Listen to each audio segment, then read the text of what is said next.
अखिल ब्रह्मांडों के सृजन पालन संग्रहणहार, कर्तुम कर्तुम अन्यथा कर्तुम समर्थ, सर्वसमर्थ सर्वेश्वर सर्वाधार, सर्वशक्तिमान सर्वव्यापी सर्वज्ञ, धर्ममंडन पाप खंडन, श्री नंद यशोदा नंदन भगवान श्याम सुंदर जी की अहेतु की कृपा एवं पराम्बा जगदम्बा भगवती राधा रानी की मंगलमयी कृपा कटाक्ष के फलस्वरूप ग्राम मेढ़ा की इस पावन धरती पर हम और आप आज श्रीमद् भागवत कथा सप्ताह ज्ञान यज्ञ में प्रतिदिन की तरह भगवान की मंगलमयी कथा सुनने के लिए एकत्र हुए। विगत कथाओं में आपको बताया गया था कि देवताओं और दैत्यों का निरंतर युद्ध चलता रहता था। इसी क्रम में राजा बलि ने इंद्रपुरी पर अधिकार कर लिया और फलस्वरूप देवताओं को वहां से पराजित होना पड़ा। उसके बाद कश्यप ऋषि की पत्नी दिति और अदिति थी। दिति से दैत्य हुए, अदिति से देवता हुए। अदिति को अपने पुत्रों की पराजय का दुख दिन रात सताता था। उन्होंने महर्षि से निवेदन किया कि आप हमें ऐसा उपदेश करें, ऐसा आशीर्वाद दें कि हमारा कोई प्रतापी पुत्र हो जो हमारे बेटों की खोई हुई संपत्ति को छीन करके और पुनः स्वर्ग पर अधिकार प्राप्त कर सके। महर्षि कश्यप जी ने अदिति को पयोव्रत का उपदेश दिया। कहा देवी, इस व्रत को करने से आपको एक अत्यंत शक्तिशाली और अलौकिक मेधा संपन्न पुत्र की प्राप्ति होगी। और अदिति ने पूर्ण मनोयोग से प्रसन्नता पूर्वक भगवान कश्यप द्वारा बताए गए व्रत के अनुसार फाल्गुन शुक्ल प्रतिपदा से 12 दिन तक इस व्रत का अनुष्ठान किया। प्रातः काल मृत्तिका लेपन पूर्वक स्नान आदि कृत्यों से निवृत्त होकर भगवान का नमस्तुभ्यम इत्यादि 9 मंत्रों से षोडशोपचार पूजन करती थी और सुंदर चावल की खीर बनाकर घी चीनी मिला के व्रती द्वादशाक्षर मंत्र का यथाशक्ति अग्नि में हवन करते हुए पाठ करती थी और 108 बार उस व्रत का पाठ मंत्र का पाठ करने का नियम बना लिया। फिर ब्राह्मणों को प्रसाद भोजन ग्रहण करा के वो लोग इस व्रत का पालन करते हुए ब्रह्मचर्य पूर्वक पृथ्वी पर शयन करते थे। त्रिकाल स्नान, त्रयोदशी के दिन उद्यापन, भगवान को पंचामृत स्नान इत्यादि कराते हुए समय बिताया। तो फिर दक्षिणा देकर ब्राह्मणों को विदा किया और उस व्रत के प्रभाव से ऋषि ने आशीर्वाद दिया कि शीघ्र ही तुमको तुम्हारा मनोरथ पूर्ण करने वाला पुत्र प्राप्त होगा। फलतः वामन भगवान का प्रादुर्भाव हुआ और जिस समय वामन भगवान प्रकट हुए तो उनको देखकर तम बटुम वामनम दृष्ट्वा मोदमाना महर्षयः कर्माणि कारयामास पुरस्कृत्य प्रजापतिम्। सभी देवताओं ने वामन भगवान का श्रृंगार किया और सबको बड़ी खुशी हुई। बृहस्पति जी उनके लिए सब चीजों का प्रबंध करने लगे। कश्यप जी आगे बढ़ के उनका उपनयन संस्कार कराने में मदद करते हैं। ऋषियों ने उन्हें छत्र दंड कमंडल जपमाला और नाना वस्तुएं प्रदान की। साक्षात भगवती उमा ने उन्हें भिक्षा दिया। भिक्षाम भगवती साक्षात आदादम विकासते। अब इस तरह वामन जी वहां से उठे, नर्मदा के उत्तर तट पर बलि की यज्ञशाला में पहुंच गए। वहां दैत्य गुरु शुक्राचार्य की अध्यक्षता में वह यज्ञ चल रहा था। जिस समय बलि ने वामन भगवान का दर्शन किया, उनके चेहरे पर अलौकिक तेज था, तो उठ के खड़ा हुआ और कहता है कि हे प्रभु, आपके आगमन से मेरा कुल पवित्र हो गया। कहा अद्य नः पितर तृप्ता, आज हमारे पितर संतृप्त हो गए। हे ब्राह्मण, आपका स्वागत है, आप सेवा करो, आदेश करो, हम आपकी क्या सेवा करें। क्योंकि ब्रह्मर्षीणाम तपः साक्षात् मन्ये त्वार्य वपुर्धर, हमें लगता है कि आप ब्रह्मर्षियों की तपस्या की साक्षात मूर्ति हैं और ये सुंदर आर्य वपु धारण करके आपने हमें दर्शन दिया है। हे बटो, आप जो मांगे, हाथी घोड़ा सोना चांदी धन धान्य आदि जो वस्तुएं चाहें वो मुझसे बता दीजिए। क्योंकि अद्य नः पितरः तृप्ता अद्य नः पावितं कुलम अद्य तुष्टः क्रतुर्यम् और अद्य जद भवानागतो गृहाम, आपके आने से हमारे पितर संतृप्त हो गए, हमारा कुल पवित्र हो गया और हमारे यज्ञ का फल मानो हमको तुरंत प्राप्त हो गया। भगवत प्राप्ति ही यज्ञ का फल होता है। वामन भगवान ने कहा कि हम क्या मांगे आपसे, कहा नहीं जद जद बटो वांछसि तद प्रतीक्ष में त्वमर्थिनं विप्रसुतानुतर गए। आप जो मांगना हो मांगो, लेकिन हमारे दिमाग में एक बात आती है कि मैं आप जिस तरह छोटे से सुंदर से हैं ऐसी ही कोई ब्राह्मण कन्या हम आपके लिए खोजवाते हैं। अपने से कहा गांग कांचनम गुणवतुधाम अमृष्टम तथा नव्ययामुत कवि प्रकन्या, आप बताओ गऊ दें कांचन सोना दें, जो कहें खूब बढ़िया मंदिर बनवा दें।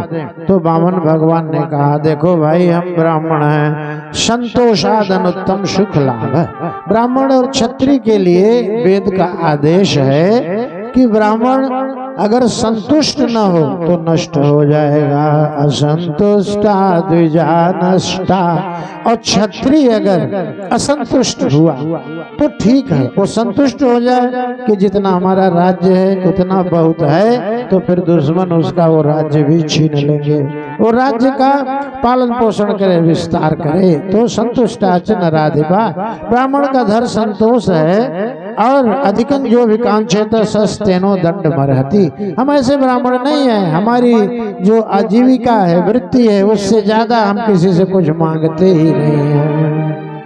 तो बलि कहते हैं कि आप जब पहले आए तो आपने बहुत अच्छी बात किया, हमारे दिमाग में बहुत कुछ करने का आया, लेकिन हो ब्राह्मण दायाद वाचस्ते वृद्ध सम्मता त्वांग बालो बालिशमति त्वंग बालो बालिशमति स्वार्थं प्रत्यबुधो यथा। लेकिन आप जैसे देखने में बच्चे हैं वैसे आपका दिमाग भी बच्चों वाला है और अपने स्वार्थ का ज्ञान आपको नहीं। आपको क्या चाहिए हम जान रहे हैं और आप उसको मान नहीं रहे हैं। भगवान ने कहा नहीं, हम को कुछ नहीं चाहिए, न पुमान माम उपव्रज्य भूमौ याचितुमर्हति। हमारे पास जो आता है वो थोड़ा बहुत नहीं मांगता, मांगो। तो भगवान कहते हैं देखो हमको ज्यादा नहीं, तस्मात् वृत्त करी भूमि, जिसमें हमारी वृत्ति चल जाए, पूजा पाठ आश्रम की व्यवस्था हो जाए, उतनी जमीन हमको दे दो। बटो कामम प्रतीक्ष में का क्या दें? कहा आप हमको 3 पग भूमि दे दीजिए और हमारे पैर से नाप, छोटे छोटे पैरों को दिखाते हुए वामन भगवान कहते हैं इसी से 3 पग भूमि दे दो। तो बलि हंसने लगा, इतना थोड़ा मांगना था तो हमारे पास क्यों आए? ये तो किसी से आप कहते तो आपके कदम से 3 कदम भूमि नाप के कोई दे सकता है। प्रभु कोई बड़ी चीज मांगो। तब संदेह हुआ शुक्राचार्य जी को, कहा देखो इसको आप वामन समझ रहे हो, सावधान, ये साक्षात विष्णु है और देवताओं का कार्य सिद्ध करने के लिए कश्यप से अदिति में उत्पन्न होकर यहाँ आए। देखिए उनकी दिव्य दृष्टि, इतने में भगवान की उत्पत्ति जान लिए अपने दिव्य ज्ञान से और कहा ये 2 ही पैर में संपूर्ण त्रिलोकी नाप लेंगे, तीसरा पैर पूरा भी न हो सकेगा। अब तू अपना निर्वाह कैसे करेगा? आप बताओ, संसार में कोई ऐसा दानी हो कि सब कुछ दे दे, उसकी जीविका के लिए भी कुछ न बचे, परिवार बच्चों के पालन के लिए, तो इससे निंदा होगी कि प्रशंसा होगी? तो देखो, हम ऐसा नहीं कहेंगे हम आपके गुरु हैं और आपको सच्ची राह दिखाएंगे। तो बलि ने कहा, देखो महाराज, हमारा अब चाहे शरीर नष्ट हो जाए और चाहे धन नष्ट हो जाए, और ये चाहे हमको छलने आए हो और चाहे खुद छले जाने आए हो, दानवीर कहने लगा, रहने दो गुरुराज, और तोड़ न सकता हो कभी अपने प्रण की लाश। पहले ऐसे सत्यवादी लोग होते थे, जैसे महाराज दशरथ ने कैकेयी अम्बा से कहा कि देखो भाई, वरदान तो हम देंगे ही, चाहे हमारे प्राण ही चले जाएं। रघुकुल की ऐसी रीति है कि प्राण जाए वरु वचन न जाए। तो गुरुदेव, ये चाहे जो हो, चाहे विश्व बिहारी ही भिक्षुक बन करके आए हो, भिक्षुक बन करके आए हो, भिक्षुक बन करके आए हो, और जाल से छुड़ाने आए हो या जाल बना कर लाए हो, जाल से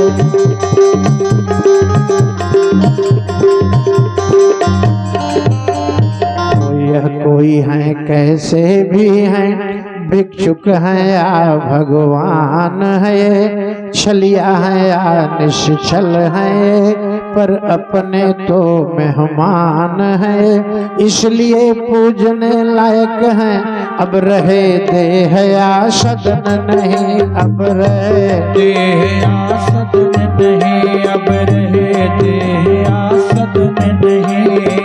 और पृथ्वी आकाश पलट जाए, पर पलट सकेगा वचन। पृथ्वी आकाश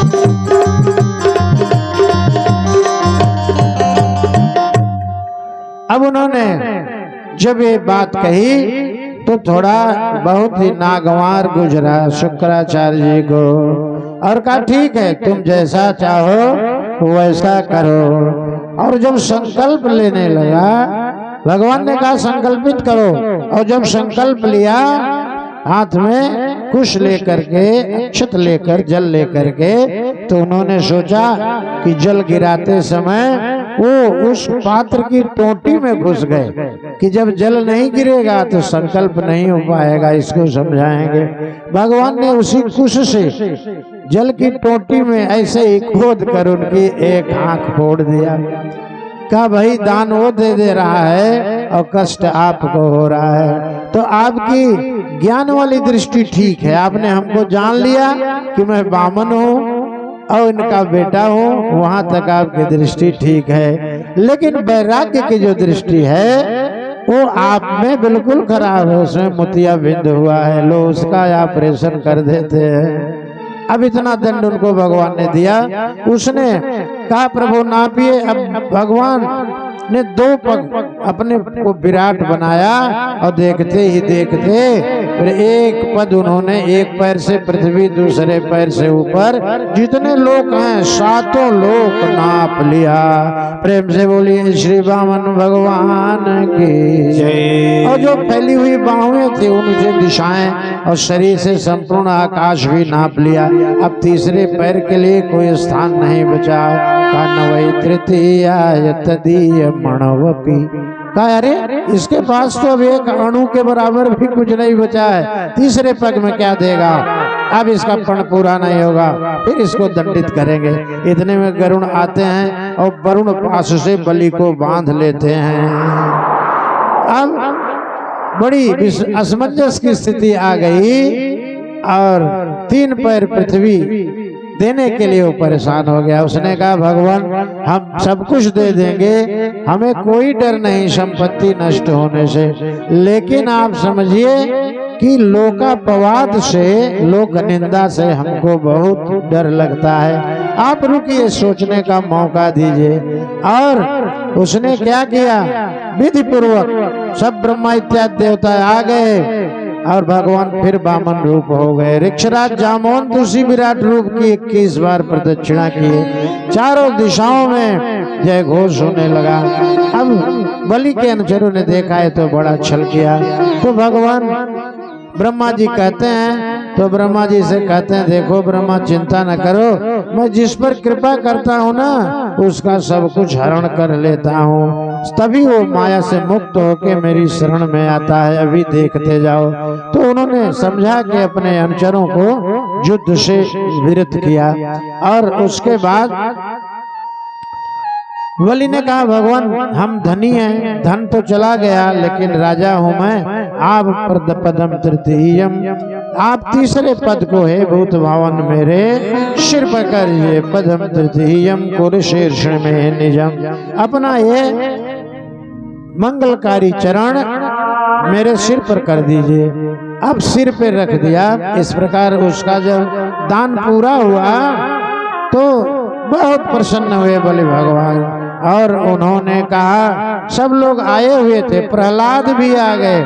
और भगवान ने सबसे कहा प्रहलाद जी आप क्यों आए हैं? अपने वंश की ममता के कारण आप आए हैं, अब आप इनको लेके जाओ। इंद्र से कहा, इंद्रसेन महाशय या ही वो भद्र, आओ तुम्हारा कल्याण हो, लेकिन सब लोग कहाँ जाओ? सुतलम स्वर्ग स्वर्णिम प्रार्थम ज्ञात भी परिवारित, सब भाई बंधु को लेकर के। और तुम प्रहलाद तुम भी जाओ। वत्स प्रहलाद भद्रम ते प्रयाही सुतलालय, आपका इंद्रलोक सुतल लोक मतलब पाताल में मैंने बना दिया है, आप वहाँ जाओ सब परिवार सहित। मोदमान सुपौत्रेण, प्रहलाद जी अपने स्नाति के साथ वहाँ प्रसन्न होकर और ज्ञाति भाई परिवार के साथ ज्ञाति नाम सुख माव आप रहो। अब बलि ने भगवान से प्रार्थना किया कि हम चले जाएंगे, इंद्रलोक हम छोड़ देंगे, लेकिन एक आप हमको वरदान दीजिए कि हम जब सोकर उठे तो पहला दर्शन आप हमें दीजिए, हमारे प्रत्यक्ष आप स्थित रहिए। अब उस महल में 54 भवन थे। अब भगवान जाके 54 दरवाजे के सामने द्वारपाल होकर स्थित हो गए। इस तरह बलि ने भगवान को दान दे करके द्वारपाल बना दिया। ये दान की महिमा। प्रेम से बोलिए श्री वामन भगवान की जय, श्री बलि महाराज की। तभी से संसार में शब्द निकला बलिदान। दान किसने दिया? सबसे बड़ा बलि ने। जब कोई अपने प्राणों का भी दान दे देता है सैनिक सीमा पे लड़ता हुआ, तो कहते हैं उसने बलिदान दे दिया। बलि के बराबर दान किसने नहीं दिया। अब उसके बाद मत्स्य अवतार आता है और भगवान राजर्षि सत्यव्रत थे, उन्होंने प्रलय काल में मत्स्य रूप भी धारण किया और इस तरह उनके सम्मुख स्थित होकर के भगवान का पहला अवतार मत्स्य अवतार हुआ। उन्होंने जब देखा और गए पाताल लोक में गए, जहां पर हिरण्याक्ष ने पृथ्वी को छिपा रखा था, तो वहां से वो लेकर एक सिंह में अपने मत्स्य रूप में भगवान पृथ्वी को लेकर ऊपर आए। तो 8 श्लोकों से भगवान की उन्होंने महाराज ने स्तुति किया, सत्यव्रत राजर्षि सत्यव्रत जी ने। और भगवान ने उनको मत्स्य पुराण का उपदेश दिया। इस तरह अवतारो हरे जो कीर्तयेत् नोहं नरः। मनुष्य को चाहिए इन अवतारों की कथा प्रतिदिन सुने तो संकल्पात् तस्य सिद्ध्यन्ति स याति परमां गतिम्। और जो इस तरह का व्रत लेगा वो परम गति को प्राप्त होता है। अब इसके बाद 9वें स्कंद में मनु महाराज के पुत्र सुदुम्न को स्त्रीत्व की प्राप्ति हुई थी, उनकी कथा। मनु के 10 पुत्रों में 5 के वंश का वर्णन करते हैं। शर्याति का वंश, उसमें उत्पन्न सुकन्या जिसका विवाह च्यवन ऋषि से हुआ, और रेवती का उपाख्यान बताया जाता है। इस तरह नभग, अम्बरीश इत्यादि भगवान श्री राम के जो वंश थे, तो अम्बरीश जी बहुत बड़े भगवान के भक्त थे। भगवान की पूजा में प्रयुक्त होने वाला हर छोटा बड़ा काम वो स्वतः अपने हाथ से करते थे। अपने हाथ से गेहूं साफ करते थे, धोते थे, सुखाते थे और आटा की चक्की में उसको पीसते थे। राजा थे, जब उनको पसीना आता था तो भगवान पंखा झल करके उनकी सेवा करते थे। महाराज अम्बरीश को सोचिए कि भगवान स्वयं पंखा झल के अपनी सेवा देते थे, और उनसे एक बार दुर्वासा जी नाराज हुए, शाप दे दिए। भगवान ने महाराज अम्बरीश के लिए अपना चक्र चला दिया। दुर्वासा परेशान हो गए, कहा भगवान माफ करिए। कहा आप उन्हीं राजर्षि अम्बरीश से प्रार्थना करिए जिनके प्रति जिनका आपने अपमान किया है। केवल उन्होंने पारण कर लिया था, तिथि जा रही थी, द्वादशी एकादशी का व्रत था। दुर्वासा जी नाराज हो गए, का क्यों पारण किया जब हमको निमंत्रण दिए थे? हम नहा के आ रहे थे, इंतजार नहीं कर सकते हो? शाप दे दिया, और जब चक्र ने पीछा किया तो बहुत मुश्किल में पड़ गए हो। जथा चक्र भय ऋषि दुर्वासा, दुर्वासा ऋषि जी परेशान हुए। अम्बरीश की प्रार्थना पे वो चक्र शांत हुआ। इस तरह मानधाता बहुत अच्छे राजा हुए थे, और शौभरी इत्यादि का त्रिशंकु, हरिश्चंद्र, रोहित के वंश में सगर का जन्म, और कपिल जी का अनादर करने से उनके पुत्रों का विनाश। इस प्रकार अंशुमान, भगीरथ, सौदास, कट्वांग जो महाराज भगवान श्री राम के बड़े अच्छे पूर्वज थे, उन्हीं की वंश परंपरा में भगवान आते हैं। इसमें 40 पीढ़ी का नाम लिखा है भागवत में, लेकिन ऋग्वेद इत्यादि में 62 पीढ़ी तक का नाम है। कुछ जो साइड में होते हैं बच्चे, उनको छोड़ के बड़े बेटे का नाम लेते हुए व्यास जी ने 40 पीढ़ियों का वर्णन किया है। पहले ब्रह्मा, उनके मरीचि, फिर कश्यप, सूर्य, सूर्य के विवस्वान, मन के इक्ष्वाक के सत्यव्रत जिन्हें आप त्रिशंकु कहते हैं, फिर हरिश्चंद्र, रोहित, हरिचंप, सुदेव, सुदेव के विजय, विजय के भरुक, भरुक के ब्रिक, ब्रिक के बाहुक, बाहुक के सगर, सगर के असमंजस, असमंजस के अंशुमान, अंशुमान के दिलीप, दिलीप के भगीरथ, भगीरथ के श्रुत, श्रुत के नाभि, नाभि के सिंधुदेव, सिंधुदेव के आयुताई, आयुताय के ऋतुपर्ण, ऋतुपर्ण के सर्वकाम, सर्वकाम के सुदास, सुदास के शवदास, उनके अश्मक, फिर मूलक, फिर विश्वरथ, एड विड विश्व सह, खट्वांग के दीर्घ बाहु, दीर्घ बाहु के रघु, रघु के अज, अज के दशरथ, और दशरथ के श्री राम। प्रेम से बोलिए श्री रामचंद्र भगवान की जय। राम जी ने अपने पिता का वचन रखने के लिए वन में जाना स्वीकार किया। सीता जी के कहने पर मृग के पीछे दौड़े, और इन दो गुणों का आज्ञा पालन और ये जो भगवान के हृदय की कोमलता, इनको व्यास जी नमस्कार करते हैं। वंदे महापुरुष ते चरणारविंदम। उसके बाद महाराज जनक का वंश बताते हैं, जिसको निमि वंश कहते हैं। निमि उसके बाद जनक हुए, क्योंकि निमि के शरीर को मथ कर महर्षियों ने जनक को उत्पन्न किया था। माता का कोई रोल नहीं था, इसलिए जन्मना जनक हो गए, उनका नाम जनक हुआ। और फिर जनक के उदावसु, उदावसु के नंदिवर्धन, सुकेतु, देवरथ, बृहद्रथ, महनी, सुधृति, धृष्टकेतु, हर्यश्वमरु, प्रतिपद, कृतिरथ, देश, देवमेड़, विश्रुत, महाधृति, कृतिशात, महारोमा, स्वर्णरोमा, हर्षरोमा, और उसके बाद क्षीरध्वज और कुशध्वज हुए, धर्मध्वज हुए। 22 पीढ़ी का सीता जी के पिताजी का वंश है क्षीरध्वज और कुशध्वज। क्षीरध्वज महाराज पैदा हुए, अकाल पड़ा, ततः क्षीरध्वजो यज्ञ यज्ञार्थम कर्षतो मही। तो उन्होंने अपने हाथ से रात्रि में पति पत्नी ने हल जोता, और सीता शीराग्रत हो जाता, तस्मात् क्षीरध्वज स्मृत। हल के फल से एक घड़ा फंस गया, उसमें से सीता जी का जन्म हुआ, इसीलिए सीता जी का ये नाम पड़ा इक्ष्वाकुणामयं वंशः। तो इस तरह इक्ष्वाकु का वंश हुआ, निमि का वंश हुआ। इन दो वंशों को बताया। चंद्र वंश का वर्णन भगवान करने लगे। का इस वंश में ब्रह्मा जी के बाद अत्रि हुए, अत्रि के चंद्रमा नाम के राजा हुए, उनके बुध हुए, और फिर ऐल पुरुरवा हुए। पुरुरवा और उर्वशी का वृत्तांत सभी लोग जानते हैं। और उसमें शुक्राचार्य जी ने अपनी बेटी का विवाह किया और बेटी का विवाह जब किया तो वो राजा जो थे वो जा करके एक दासी कन्या थी उससे भी विवाह कर लिया।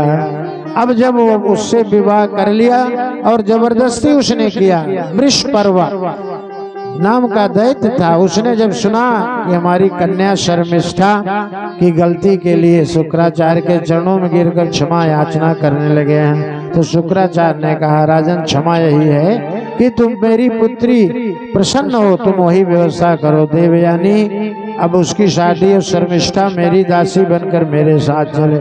लेकिन शर्मिष्ठा को जिस रूप में उन्होंने निकाला वो एक बार गिर गई किसी कुएं में और इसने याति ने उसको निकाला तो वो कहती है कि आपने हमें हाथ पकड़ा है, जीवन दान दिया है, अब आप हमारे पति हैं। अब उनको भी उन्होंने पत्नी मान लिया।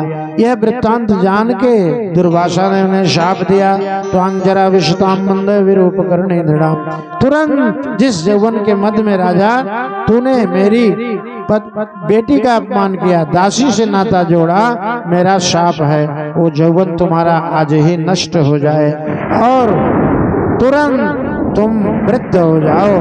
वृद्धत्वम जरशा बिना, बिना उम्र के आए ही राजा बूढ़ा हो गया। फिर उनके छोटे बेटे ने उनको अपनी युवावस्था दिया। ऐसा शुक्राचार्य ने शापानुग्रह में कहा था। इस तरह वंशों का वर्णन करते हुए रंतिदेव, दियोदास इत्यादि का वर्णन होता है और याति के पुत्र अनुद्रहुत, वसु और जदु नामक पुत्रों के भी वंश का वर्णन आता है। और अंत में कहते हैं परीक्षित जी कि महाराज यथात कथितो वंश विस्तारो भवता सोम सूर्यो राज्ञांशो भय वंश्यानाम चरितम परमाद्भुतम।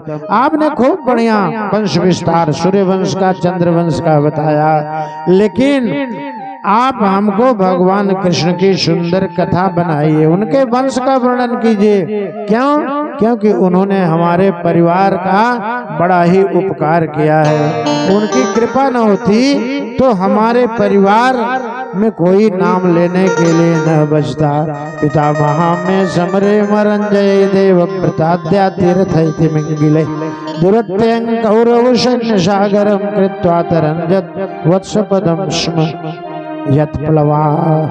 ओ नाव की तरह, जहाज की तरह हमारे परिवार को कौरव पांडव रूपी समर सागर से बाहर ले आए। उन पर हमारी विशेष प्रीति है। तो सुखदेव जी बोले परीक्षित ये तो तुम्हारे दादाजी का संबंध है, तुम्हारा अपना क्या संबंध है? अरे कहा महाराज द्रोणाचार्य के पुत्र अश्वत्थामा ने वज्रास्त्र से मेरे को मार ही डाला था। द्रोण्यस्त विप्लुष्ट मिदम मदंगम संतान बीजम कुरु पांडवानाम। अगर मैं मर गया होता तो आप समझो कौरव और पांडवों के वंश में कोई उत्तराधिकारी न बचता। लेकिन चक्र, भगवान चक्र लेकर मेरी माँ के गर्भ में प्रविष्ट हो गए, उन्होंने मेरी रक्षा किया। और मातुष्य में यह शरणंगताया, मेरी माता चिल्लाई कि हे प्रभु, हे योगेश्वर श्री कृष्ण हमारी रक्षा करो। माँ को भी बचा लिया और मुझको भी बचा लिया। तो मुझको उनके गुणों पर, उनके लीला पर मेरी विशेष प्रीति है, तो इसलिए वो मेरे जीवन दाता हैं और जीवन दाता से बड़ा संबंध संसार में किसी और से नहीं हो सकता है। तो आप हमको सुनाओ। तो कहा राजनाथ चौथा दिन है कथा का और आपको भूख प्यास नहीं लग रही है? कहा भूख प्यास कभी लगती थी, अब मैंने जब से आपके कथा का अमृत पान करना प्रारंभ किया है तो ये है तो, लेकिन मुझे बाधित नहीं कर सकती है। नहीं तो पहले की तरह होते तो भूख प्यास के ही चक्कर में मैंने उस ऋषि के गले में मरा हुआ सांप डाला था और मैं शापग्रस्त हुआ। तो नैषाति दुस्सहा क्षुन्माम त्यक्तोदमपि बाधते। महाराज 4 दिन से मैंने जल नहीं लिया है, लेकिन मुझको कोई दिक्कत नहीं है। पिबंतम तन्मुखाम्बोज अच्युतम हरि कथामृतम, आपके मुख कमल से निरंतर च्युत होने वाले अमृत का पान करते हुए मैंने प्यास को जीत लिया है, भूख को जीत लिया है। तो कहा अच्छा सुनो। फिर परीक्षित जी को सुखदेव जी आगे के 90 अध्यायों में विस्तार पूर्वक कथा कहते हैं। कहा देखो भाई, भगवान के कथामृत से सबका कल्याण होता है। इसलिए हे परीक्षित, ये प्रश्न करके तुमने अपना ही नहीं हमारा भी कल्याण कर दिया, संपूर्ण संसार का कल्याण कर दिया। संपूर्ण संसार ये कथा सुनेगी।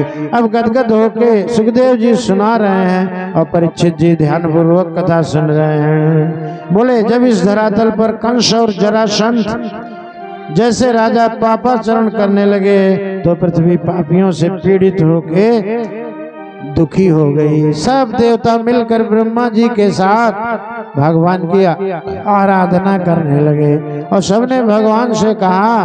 ब्रह्मा जी के हृदय में भगवान ने उनकी प्रार्थना से प्रसन्न होकर आदेश दिया, कहा इनको बता दो।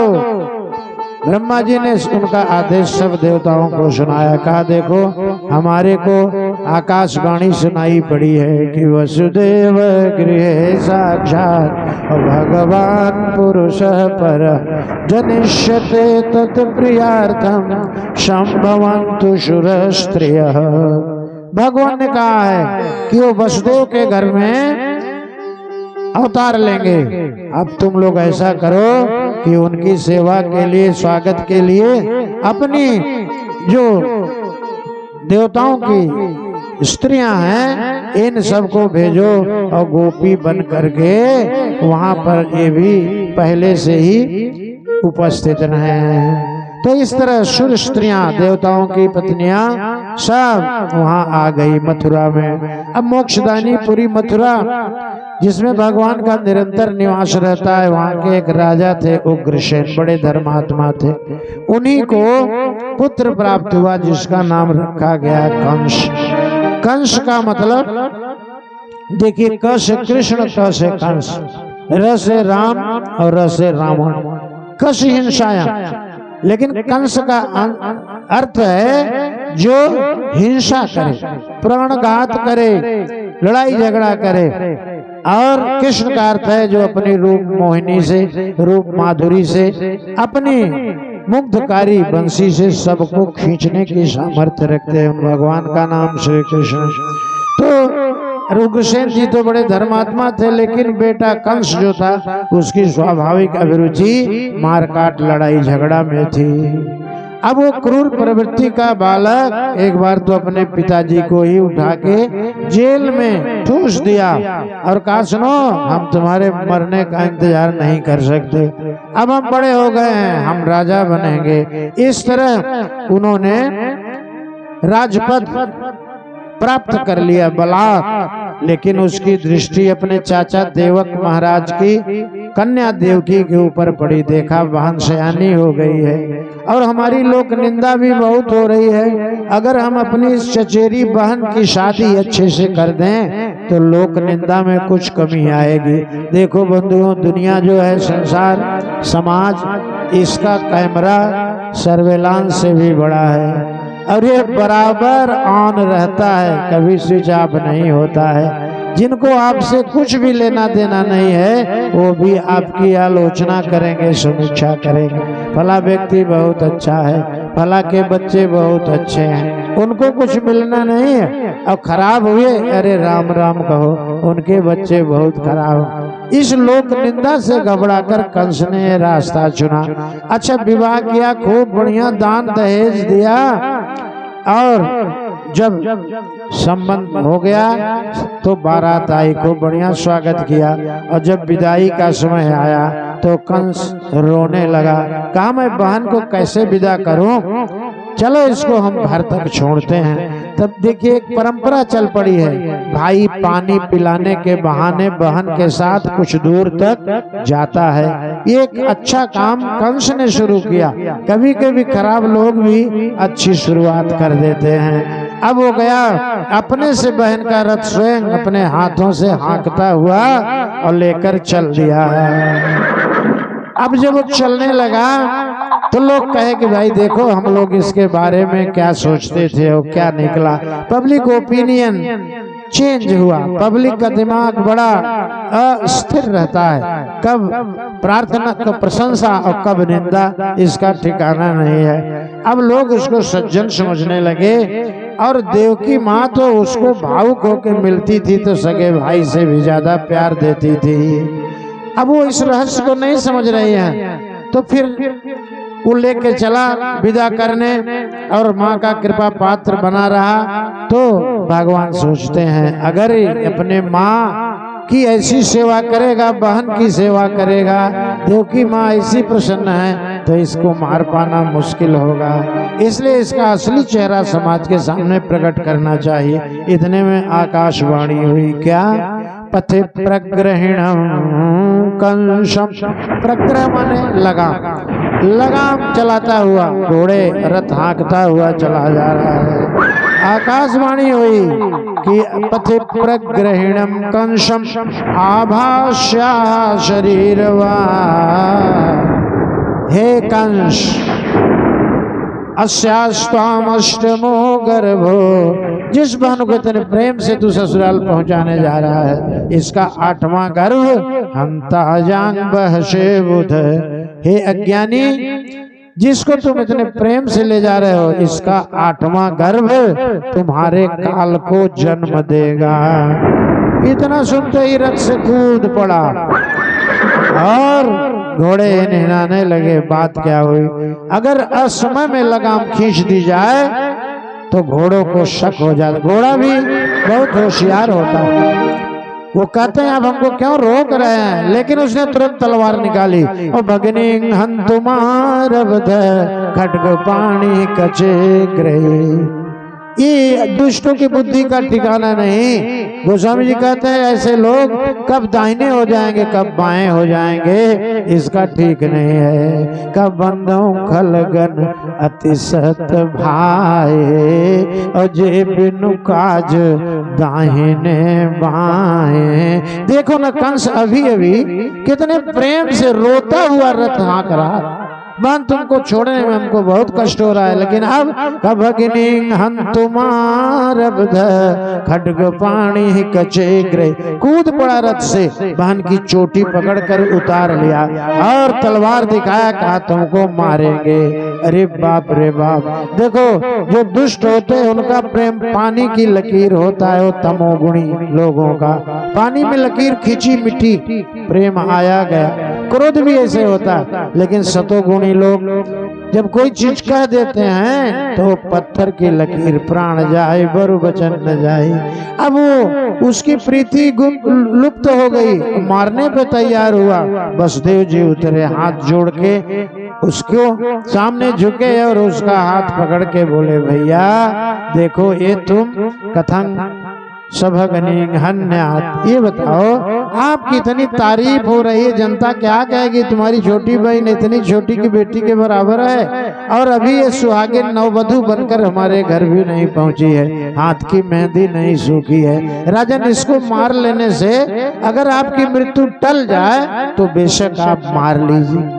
बात इतनी तार्किक थी कि कंस सोचने पे मजबूर हो गया। इसको मारने से अगर आप अमर हो जाएं तो मैं दे दे रहा हूं, मार लीजिए। ऐशा तवानुजा बाला, अरे आपकी बहन है, बाला है, छोटी है, और कृपणा पुत्र को पमा, छोटी है, तो इसको आप मारेंगे तो लोग क्या कहेंगे? आप जैसे वीर के लिए कायरतापूर्ण कार्य उचित नहीं। हम तुम नारस कल्याणी मिमाम तुम दीन वत्सल, हे दीन वत्सल, हे शरणागत वत्सल, इसको आप मत मारिए। कहा भाई देखो वसुदेव जी मेरे काल को जन्म देगी, बताओ मैं क्या करूं?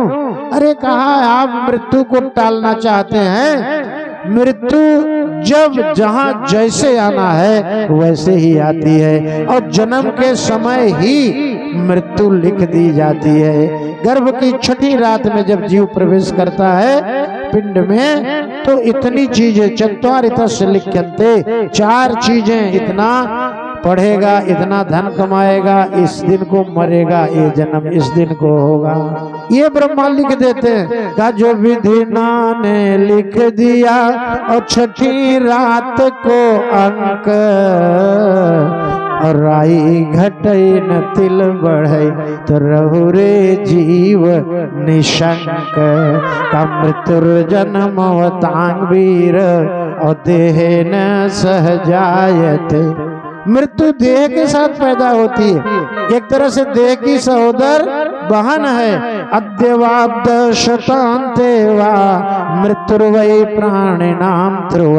मृत्यु चाहे अभी हो जाए और चाहे अब 100 वर्षों तक आदमी जी उसके बाद हो, लेकिन मृत्यु तो ध्रुव है। भगवान के श्रीमुख के वचन है कि जाता सही ध्रुव मृत्यु और ध्रुव जन्म मृत से च। अरे मृत्यु से कोई बचा है? सतयुग में बचा, त्रेता में बचा, द्वापर में बचा। आपसे पहले कोई बचा हो मृत्यु से तो आप बता दो। कबल विक्रम वेणु दधीची गए और भारत गे जिन भारत ठान। महाभारत को जीतने का पौरुष रखने वाले अर्जुन को भी परलोक जाना पड़ा और बाली महाबलशाली गए और जिनकी कखरी 10 शीश लुकान। कहा बाहुबली दुर्योधन गे जिन 64 कोश में तान बिताना तो तुलसी धरा को यही परमान। इस भूलोक का नाम भूलोक नहीं मृत्यु लोक लोक कहते। जैसे किसी का नाम कुछ हो लेकिन उसमें कोई ऐसा विशेष गुण हो जाए जिसके नाते लोग उसको जाने। किसी का नाम राम सागर है और वो पहलवान है, अच्छा तो कहाँ पहलवान के यहाँ जा रहा है? नाम है भूलोक और सारी दुनिया क्या कहती है? मृत्यु। तो ये भूलोक है। या तुलसी धरा को यही परमान जो फरा सो झरा और जो बरा सो बुता। जो बहुत आग की तरह जलता है, तपता है, वो मरता है। कोई आतंकवादी मरता है तो लोग कहते हैं बहुत अच्छा हुआ, बहुत बड़ा रहे, बुताएंगे। अब कोई फल की तरह पैदा होता है, बड़ा होता है, पकता है और पक जाता है और धीरे से धरती पे गिरता है। 2 तरह की मृत्यु गोस्वामी जी कहते हैं। एक साधारण मृत्यु, प्रशंसनीय मृत्यु, उनको मोक्ष मिल गया। एक निंदनीय मृत्यु जो परासो जरा जो बरासो बुतान। इतना बढ़िया उपदेश दिया। वसुदेव जी ज्योतिष विद्या के जानकार थे और उसको बता दिया उसका भूत भविष्य का। ज्यादा जानना चाहते हो तो और बताएं। कहा नहीं महाराज, अब बताओ हमको विश्वास कैसे हो? कहा मेरे सत्य संधता पर विश्वास है। कहा आप जीवन में कभी झूठ नहीं बोले, इसी पर तो मैंने विवाह किया अपनी बहन का। तो कहे बोलूंगा भी नहीं। जो बच्चे होंगे सब आपको समर्पित। पुत्रान जितने होंगे सबको पुत्रान समर्पयि शेष्या जतस्ते भय मोथितम। हे राजन, जिन पुत्रों से आपको भय है ना, हम पति पत्नी जीवित रहेंगे और पुत्र आपको देते जाएंगे, आप मारते जाइएगा। देखिए क्या लोग हुआ करते थे। आदमी मामूली लाभ हानि सोच के अपनी बात बदल देता है। लेकिन धन्य है, धन्य है वसुदेव जी की कह रहे हैं 8 बेटे होंगे, 8 आपको तुरंत जन्म के बाद मिल जाएंगे। और देवकी ने कोई प्रतिकार नहीं किया। अब ये लोग घर चले गए, जेल में नहीं डाला। अब पहला बेटा हुआ, उसका नाम कीर्तिमान रखा गया।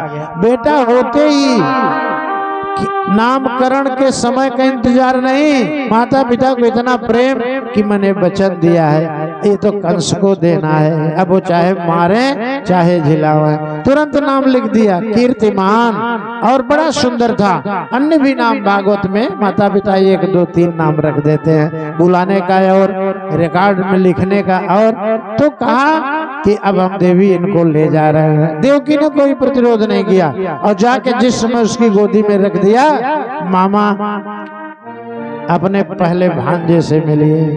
कर्ण की आंखों में आंसू आ गया।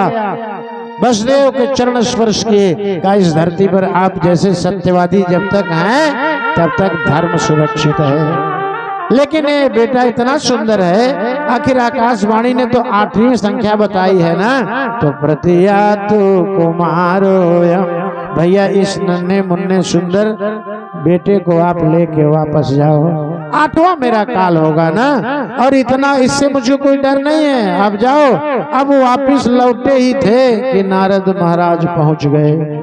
ये सोचा ही बार बार धर्म के रास्ते पे चला जा रहा है, इसका पाप का घड़ा भरेगा नहीं तो भगवान का अवतार नहीं होगा, ये मारा नहीं जाएगा। भगवान अनायास किसी को नहीं मारते हैं, इसीलिए उनको कभी दोष कोई नहीं दे सकता है। इनको भगवान ने मारा, इनको टीबी ने मारा, इनको कैंसर ने मारा, इनको एक्सीडेंट ने मारा, कोई भगवान को कुछ नहीं कह सकता, क्योंकि व्यक्ति अपने ही कर्म से अपनी मृत्यु बुलाता है।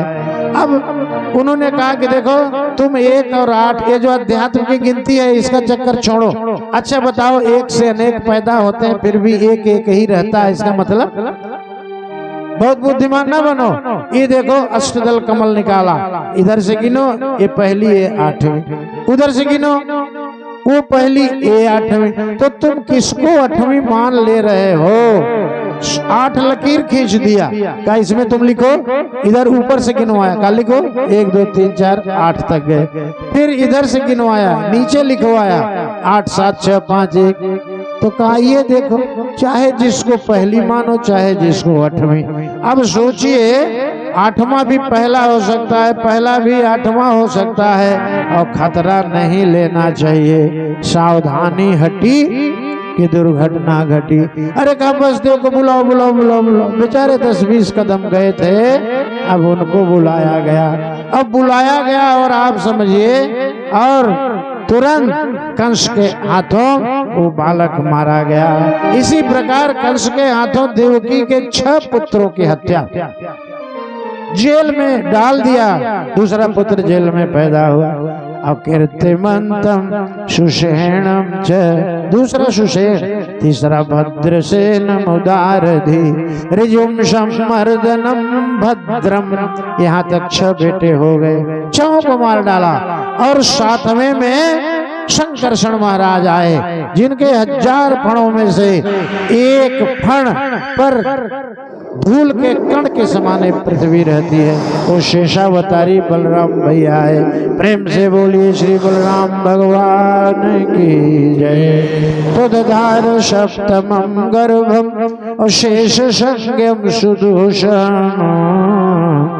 अब वो शेषावतार जब गर्भ में आए तो इतना जल्दी गर्भ बढ़ रहा था कि लगे कि देवकी का पेट फट जाएगा। वसुदेव को दया आई, भगवान से प्रार्थना किया, है प्रभु इनकी रक्षा कीजिए। दुख से आदमी कमजोर होता, आदमी को कमजोर करने वाला सबसे बड़ा टेंशन और दुख होता है। कहा कि ये मर जाएगी, इसके 6 पुत्र काल के गाल में चले गए, 7वां है, लगता है इसमें माँ की ही मृत्यु हो जाएगी। तो भगवान की प्रार्थना की, भगवान ने तुरंत सुन लिया। सत्यवादी की प्रार्थना भगवान सुनते हैं। कहा आदिष्टा देव देवेन अयोग माया महेश्वरी। ये कथा भगवान शिव अपने तंत्र में, शिवागम तंत्र में पार्वती जी को सुना रहे हैं, जो श्लोक हम आपको सुना रहे हैं। तो बोले ऐसा करो कि गर्भम आकृष्य देव क्या और रोहिणी प्रणिनाय सा। ऐसा करो जोगमाया, देवकी के गर्भ को निकालो गुप्त रूप से, सूक्ष्म रूप से कोई जाने न, और ले जाओ रोहिणी के गर्भ में प्रतिस्थापित कर दो। अब रोहिणी मैया के गर्भ से बलराम भैया का जन्म हुआ। इस तरह 7 बेटे। और यहाँ कंस के यहाँ लोगों ने क्या कहा, कल तक तो लगता था कि जल्दी ही बच्चा होने वाला है, रात भर में अचानक इसका पेट पिचक गया। अब देखो ना, और कहा तो वसुदेव जी ने कहा भैया रात ही में गर्भपात हो गया, हम क्या करें। अब ये लोकापवाद किया गया, फैलाया गया कि देवकी का 7वां गर्भ खराब हो। कंस ने कहा चलो भाई ये क्या किया जाए, ये तो ईश्वर की माया है। अब उसके बाद 8वां गर्भ आया और 8वें गर्भ में भगवान ने देव माया से जब कहा था कि बलराम को ले जाके रोहिणी माँ के गर्भ में डालो, तो उसी समय कहा देखो देव माया, इसके बाद मैं स्वतः आ रहा हूँ, मैं देवकी का 8वां पुत्र बन के आ रहा हूँ और कंस तुमको साधारण कन्या समझकर मारने दौड़ेगा तो सावधान रहना, तुम तुरंत अष्टभुजी बन करके प्रकट हो जाना और फिर देखो क्या होता है। कहा महाराज इससे हमको क्या होगा? कहा इससे ये होगा तुम्हारी इतनी पूजा संसार में होगी, कोई दुर्गा मैया, कोई चंडिका मैया, कोई कात्यायनी, कोई अंबिका, कोई शारदा। आप नवरात्र में पढ़ती है ना श्लोक कि प्रथमम शैलपुत्री च, एक नाम शैलपुत्री पार्वती, अद्वितीयम ब्रह्मचारिणी, तृतीयम चंद्रघंटेति, कुसुमांडेति चतुर्थकम, पंचमम स्कंद माता च, षष्ठम कात्यायनी तथा। इस प्रकार विभिन्न नामों से तुम संसार में प्रसिद्ध होगी और साल में 2 नवरात्र आएंगे और दोनों में 9 दिन लोग व्रत रह के तुम्हारी पूजा करेंगे। इसके अतिरिक्त गुप्त नवरात्रियां होती हैं, विद्वान लोग, ज्योतिषी लोग, ज्योतिष आगम तंत्र के जानकार लोग उस दिन भी तुम्हारी आराधना करेंगे, तुम जगत पूज्य बन जाओगी। बस इतना करो कि कंस के हाथ से निकल करके अष्टभुजी बन के उसको डांट देना, उसके बाद तुम विंध्याचल जाके तुरंत अष्टभुजी बन के प्रतिष्ठापित होना। विंध्याचल अब जाते हैं माँ विंध्यवासिनी का दर्शन करने के उपरांत, और कई संत लोग जिन्हें हम व्यक्तिगत रूप से जानते हैं, उन्होंने अष्टभुजी की गुफाओं में रह के साधना की है। परम पूज्य गौरेश्वर भगवान जिनकी शरण में मैंने 9 साल रहने का सौभाग्य प्राप्त किया, उनके महाविद्यालय के प्राचार्य के रूप में, उनकी साधना उसी अष्टभुजी की गुफाओं में हुई थी। तो प्रेम से बोलिए श्री अष्टभुजी मैया की जय। अब इस प्रकार भगवान के जन्म का समय आया, भादों का महीना आया और कृष्ण पक्ष की अष्टमी आई। अब भगवान जब पधारे तो आप समझो देवकी मैया का मुख कमल जगमगाने लगा। जब कंस उनको देखने आता था ना, तो वो सोचता था कि क्या बताएं, ये तो पहले न पुरे दृषि, ये पहले इतनी चमकती हुई मुख आभा प्रभा को धारण नहीं करती थी, लेकिन क्या बताएं इधर इसके मुखमंडल पर अद्वितीय प्रभा है, और जाता था और देखता था और लौट आता था। उसकी हिंसा वृत्ति शांत हो जाती थी भगवान का दर्शन होने से। भगवान कहते हैं कोई कितना भी पापी हो मेरे सन्मुख केवल खड़ा हो जाए, पर्दा है, गर्भ में है, दिखाई नहीं पड़ रहे हैं, लेकिन भगवान की वाणी झूठ नहीं हो सकती है। का सन्मुख होई अजीव मोहि जबई, बस सापेक्षता बन जाए। जैसे नल के सन्मुख आपने घड़ा रख दिया, भर जाएगा, लेकिन विमुख रख दो, उसी जगह पे घड़े को पलट दो, अनंत काल तक वो जल गिरेगा नल से, लेकिन घड़ा भरने वाला नहीं। यही भक्त और विभक्त में अंतर होता है। राक्षस भी मरते थे, वानर भी मरते थे, लेकिन राक्षस भगवान को देखने के लिए मरते मरते गिरते थे तो मुंह ऊपर रहता था, भगवान जरूर आएंगे, और राक्षस गिरते थे तो पेट के बल गिरते थे, उनको भगवान से क्या लेना देना, धड़ाम से गिरे, पीठ ऊपर मुंह नीचे। अब भगवान ने कहा बहुत जीव हत्या हुई है, हमें बड़ा कष्ट है, इंद्र महाराज आज अमृत की वृष्टि इस युद्ध भूमि में कर दो। अब देखो मरे वो भी हैं, मरे वो भी हैं, लेकिन एक सन्मुख है, एक विमुख है।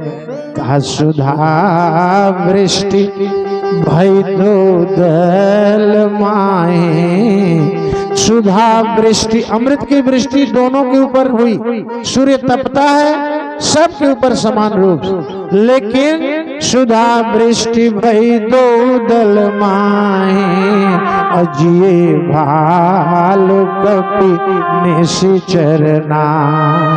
वानर मरते थे, रोज जी जाते थे, लेकिन राक्षस मरते थे तो फिर जिंदा नहीं होते थे। रावण ने कहा सेना कैसे रोज कम हो रही है? कहा महाराज रोज इतने लोग मर रहे हैं। का चीज निश्चर और दिन राती, चीज ही निश्चर और दिन राती।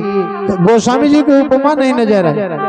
वानरों की संख्या एक भी घट नहीं रही, जितने सैनिक गए तो सबके सब सलामत हैं। राक्षसों की सेना गुणात्मक ह्रास को प्राप्त हो रही है। गोस्वामी जी ने उपमा लिखा का निज मुख कहे सुकृत जय भान। आपने कोई अच्छा काम कर दिया, पुण्य का काम कर दिया, दान धर्म कर दिया और अपने मुख से उसको कह दिया मैंने ऐसा किया। आपके साथ देखिए ऐसा किया है ना? आपने कहा हाँ, उस पुण्य को भगवान खाते से खारिज कर देते हैं। अपने मुख से अपनी बड़ाई नहीं करनी चाहिए। दूसरे लोग कहें लेकिन आप बहुत अच्छे हैं, हम अच्छे हैं, ये एहसास कर सकते हैं, ये आपका सम्मान है, स्वाभिमान है, भीतर रहने दो। लेकिन हम ही अच्छे हैं, दुनिया खराब है, ये आपका अभिमान है। तो चीज ही निश्चर दिन राती, निज मुख कहे सुकृत जय भांति। तो सन्मुख होई और जीव मोहि जब ही, और जन्म कोटि अघ नाशौ तब।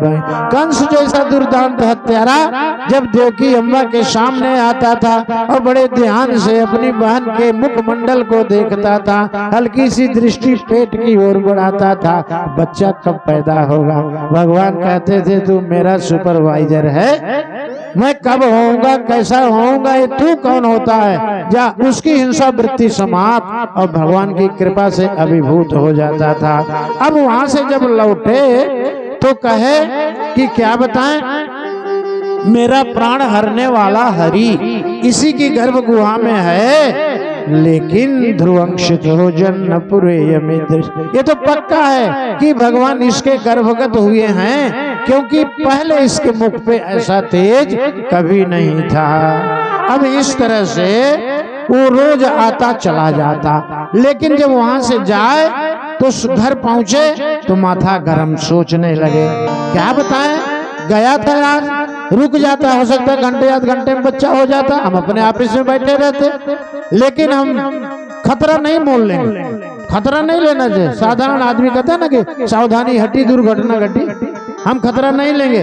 अब वो सोचे कि देवकी के सामने अब की जाएंगे तो मार के ही आएंगे, लेकिन व्यास जी लिखते हैं आशीन संस्तिष्ठन भुंजान पर्यटन महिम चिंतयानो ऋषिकेशम अपश्यत तन्मयम जग। जैसे कोई ब्रह्म प्राप्त ब्रह्मर्षि महर्षि होते हैं, वो सर्वं खल्लिदम ब्रह्म, हर आत्मा में उनको परमात्मा दिखाई पड़ते हैं, ऐसे कंस हो गया। कहा ये तो मेरे लिए तन्मयम जगत, हर प्राणी में मुझको परमेश्वर दिखाई पड़े, इससे बड़ा तो कोई ज्ञान ही नहीं, ना कोई साधना है, ना कोई फल है। बैठते उठते चलते फिरते खाते पीते सोते जागते 24 घंटे काली कमली वाला उसके सामने। भगवान की कृपा कितनी अद्भुत है। आप बैर से उनको भजिए, प्रेम से भजिए, भक्ति से भजिए, वही फल देते। जो फल पूतना को दिए वही माता देवकी को भी मिला, वही माता यशोदा को भी मिला। अब भगवान के आने का समय आ गया। आप समझिए भादव कृष्ण पक्ष की छठ को बलराम जी पैदा हुए थे और भगवान अष्टमी को पैदा हो रहे हैं।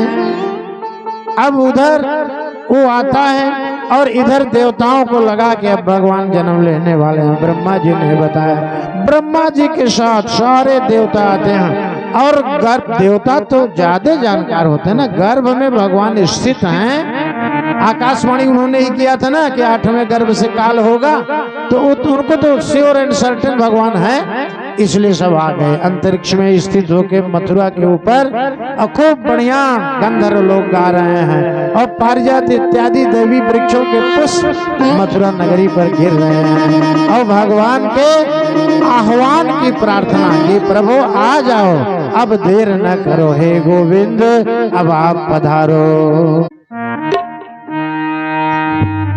स्वागतम कृष्ण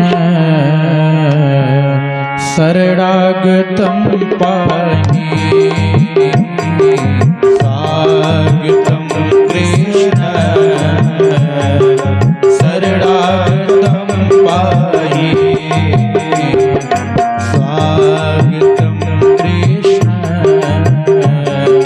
शरणागतम पाहि, स्वागतम कृष्ण शरणागतम पाहि, स्वागतम सुस्वागतम शरणागतम पाहि, स्वागतम सुस्वागतम शरणागतम पाहि, स्वागतम कृष्ण शरणागतम पाहि, स्वागतम कृष्ण शरणागतम पाहि, स्वागतम कृष्ण शरणागतम पाहि, स्वागतम सुस्वागतम शरणागतम पाहि, स्वागतम सुस्वागतम शरणागतम पाहि, स्वागतम कृष्ण शरणागतम पाहि, स्वागतम कृष्ण शरणागतम पाहि, स्वागतम कृष्ण शरणागतम पाहि, स्वागतम कृष्ण शरणागतम पाहि। प्रेम से बोलिए श्री कृष्णचंद्र भगवान की जय। देवताओं ने ब्रह्मा जी के साथ प्रार्थना किया, भगवान अपना वचन सत्य करने पधार रहे हैं। सत्य व्रतम सत्य परम त्रिसत्यम, सत्य से योनिम निहितम च सत्य, सत्य से सत्यमृत सत्य नेत्रम, सत्यात्मकम त्वां शरणं प्रपन्ना, शृण्वन् गृह्णन् संस्मरयंश्च चिन्तयन्, नामानि रूपाणि च मंगलानि ते, क्रियासु त्वच्चरणारविंद, योराविष्ट चेता न भवाय कल्पते। हे भगवान, आपको हम बारंबार प्रणाम करते हैं, क्योंकि आपके चरणों में जिसका चित्त लग गया वो फिर इस भावसागर में जन्म मरण के चक्र में नहीं फंसता है। यानी धरती के लोग धन्य हैं जो आपसे अनुराग रखते हैं। इस तरह देवताओं ने स्तुति किया और फिर काला परम शोभना, वो कृष्ण पक्ष भादव कृष्ण पक्ष की वो तिथि आ गई, अष्टमी, जिस दिन अर्धरात्रि को रोहिणी नक्षत्र आया और भगवान प्रकट हुए। स्वयं प्रादुर्भूत तस्मिन् देवकी जठरे प्रभु, लेकिन अद्भुत रूप से प्रकट हुए। का शंख चक्र गदा पद्म धरह चारु चतुर्भुज, चतुर्भुजाधारी प्रकट हुए और एक में शंख, एक में चक्र, एक में गदा, एक में पद्म। भगवान अपने आयुध सहित प्रकट हुए और पीतवासा घनश्याम, पीतांबर धारण किए हुए पैदा हुए और घन की तरह श्याम वर्ण के थे। और स्फुरन मकर कुंडल, मकर की आकृति का, मकराकृति गोपाल के और कुंडल सोहै कान। अब बताओ अद्भुत है कि नहीं? बच्चा पैदा हुआ तो आंख नहीं खुलती है, लेकिन वो सुरन माणिक्य मुकुट, मणि का मुकुट है, वलयांगद शोभित, सब आभूषण पहने हुए हैं। तो व्यास जी लिखते हैं कि तमद्भुतम, सुखदेव जी महाराज सुनाते हैं कि भैया देवकी और वसुदेव को लगा कि ये तो अद्भुत बात। भगवान कहते हैं देखो मेरा जन्म कर्म दिव्य होता है, साधारण मनुष्यों की तरह भगवान नहीं जन्मदेव प्रकट होते हैं और अपने श्री विग्रह में प्रकट हुए, समस्त आयुध लिए हुए हैं, अपने निज स्वरूप में हैं। तो कहा कि श्री वत्स लक्ष्मण गलशोभिकौस्तुभम, गले में कौस्तुभ मणि की माला है और वो अपनी छटा बिखेर रही है। और पीतांबरम शांद्र पयोदशौ भग, पीतांबर पहने हुए हैं और जिस बादल में जल होता है, जिसमें जल नहीं होता वो भूरा होता है और जिसमें जल होता है भादों का मेघ, आप देखते होंगे सांवला होता है। ऐसा वर्ण भगवान श्री कृष्ण का है। अब देखा अद्भुत बालक, तो कहा कि ये तो बड़ा विचित्र है। फिर सोचा कि भगवान की ही तो हम लोगों ने आराधना की थी। भगवान ने कहा कि ये पहचान के लिए है, तुम जान लो मैं वही हूँ जिसका नाम सारा संसार जपता है। कहा जाकर नाम असुनत शुभ होई, जाकर नाम जैसे तैसे कान में पड़ जाए तो सुनत शुभ होई, अब मोरे गृह आवा प्रभु सो। वही है। अब इतना सोचो नहीं कि दोनों ब्रह्मानंद से पूर्ण हो, परमानंद में गोते लगाने लगे और देखने लगे। तो फिर एक दूसरे को सोचते हैं, जब कोई व्यक्ति जो पूजनीय हो, महनीय हो, वंदनीय हो और किसी के सम्मुख उपस्थित हो जाए तो पहली भावना होती है अरे भाई स्वागत करो, इनको बैठाओ, अब वित्तान जलपान कराओ। अब देखा जब इन लोगों ने तो वसुदेव जी कहते हैं हे प्रभु आपने धरती को पवित्र कर दिया, अब दीनों के कल्याण के लिए आपने उतार लिया, हम धन्य हो गए। लेकिन आप क्या बताएं, क्या कहें, लगे अगल बगल ऐसे डोलने स्वागत के लिए। क्या कहें, जगत पति आए हैं पर पूजन की औकात नहीं, और हथकड़ी हार तसला कमली, काली कमली उड़ने वाली बगल में पड़ी हुई थी, बोले से ज्यादा कुछ सौगात नहीं। दोनों जनों ने देख के और कहा हे प्रभु आप इतनी कृपा कर दो, इतना ही अवसर दो कि लूं बहा नयन के झरनों को, लो बहा नयन के झरनों को, लो बहा नयन के झरनों को। अब पढ़ सकूं, झुक सकूं, आपके चरणों तक आ जाऊं तो पानी जल की आवश्यकता नहीं है, आंसू से पद धो देंगे। अब बढ़ सकूं नाथ के आगे तक और धो सकूं नाथ के चरणों को, बढ़ सकूं।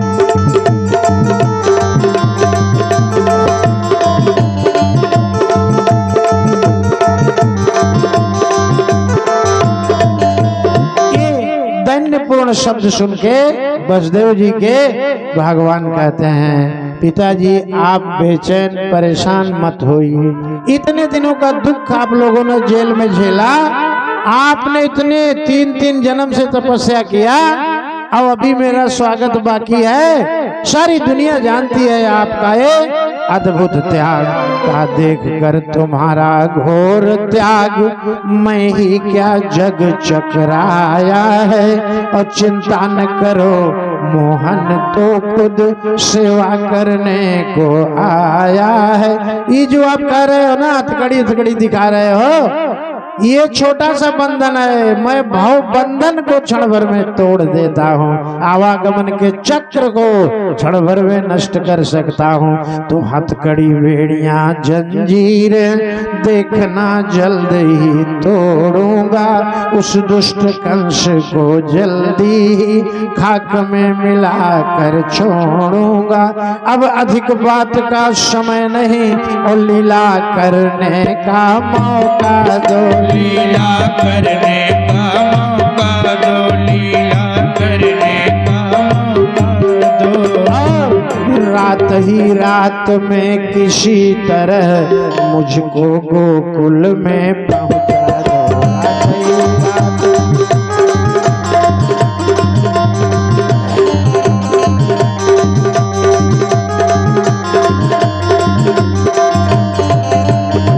भगवान का जन्म अद्भुत है। भोलेनाथ पार्वती मैया को अपने तंत्रों में कथा सुना रहे हैं। कहते हैं नन्हे से कन्हैया ने कहा कि नय मांगो कुलम जत्र अजशोदानंद गेहिनी और तत्र जाता महामाया और तांगनय शोषकम गृहम। वहाँ हमारी महामाया प्रकट हो चुकी है, आप जाओ हमको पहुंचाओ, उसको लेके आओ। तो देवकी जी वसुदेव से कहती हैं मेरे प्राणनाथ हे नाथ नंद बाबा जी से और सच्ची मित्रता तुम्हारी है और रोहिणी बहन है उसी जगह और जशोदा भी सखी हमारी है। मेरा लला सुरक्षित रहे और वो कहीं भी रहे। अच्छा, माँ के लिए ये बड़ा सुख का संवाद होता है कि मेरा पुत्र सुरक्षित है, भले ही मेरे पास नहीं कहीं और है। अब इतना कह दिए तो कहा देखो वहां पहुंचा दोगे ना तो हमारा अब लाली हमारे पास आ जाएगी, हमारा लाला वहां रहेगा और हम कंस से निवेदन करेंगे भैया से कि ये लाली से आपको कोई डर नहीं, इसको आप मत मारिए। और कदाचित प्रार्थना स्वीकार हो गई तो मेरी लाली यहाँ रहेगी, लाला वहां रहेगा और कम से कम राखी बंधवाने के लिए मेरे कन्हैया को एक बहन रहेगी। इसलिए मैं आपसे निवेदन कर रही हूँ कि यह थाती वहीं पहुँच जाए अगर घर जशोदा और रोहिणी के घर जशोदा और रोहिणी के घर जशोदा और रोहिणी के तो क्या होगा तो बचा रहेगा वंश बीज और खुल जाए भाग्य देवती में तो बचा रहेगा।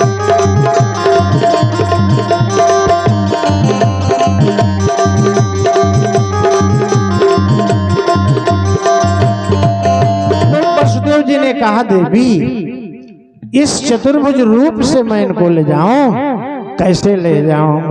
भगवान कहते हैं देखो हम छोटे हो जा रहे हैं और बभूव प्राकृतः संपश्यतो पितु, माता पिता के देखते ही भगवान नन्हे से नवजात शिशु हो गए। कहा जहां कहा वसुदेव ने कि ये बेड़ी टूट जाए, बंधन टूट जाए और त्यों ही बंधन जाए छूट और अनायास ही उस समय और गई बेड़ियां टूट।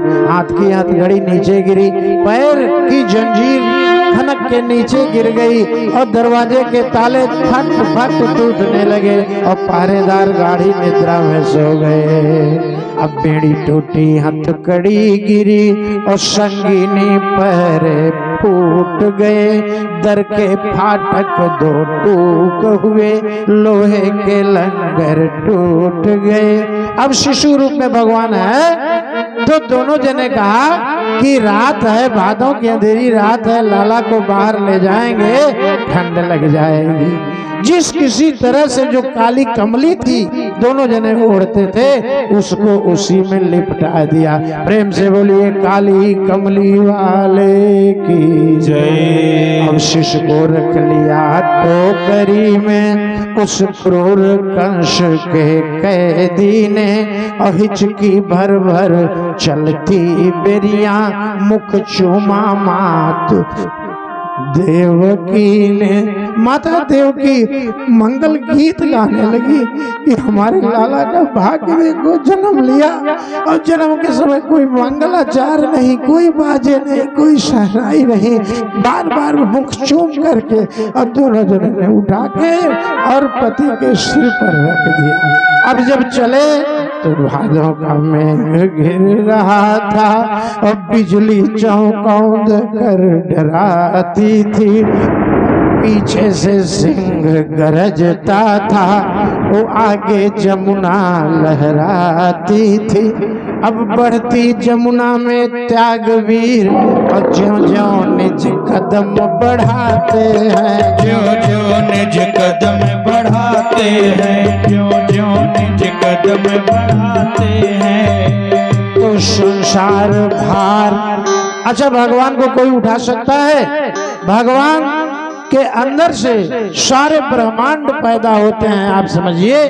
लेकिन आज भगवान फूल से भी हल्के हो गए कि कहीं मेरे पिताजी को मैं बोझ न समझ में आऊं। मानव संसार के पुत्रों को शिक्षा दे रहे हैं कि दुनिया की संतानों ये सीख लो, किसी भी समय जन्म लेने से लेके आगे तक कभी माता पिता के लिए बोझ बन के मत रहना, माता पिता का सहारा बनना श्रवण कुमार की तरह, लेकिन बोझ मत बनना। आप सोचो कि बढ़ती जमुना में त्यागवीर और ज्यों-ज्यों निज कदम बढ़ाते हैं, ज्यों-ज्यों निज कदम बढ़ाते हैं, ज्यों-ज्यों निज कदम बढ़ाते हैं। तो संसार भार ढोने वाले असूपे में सिकुड़े जाते हैं।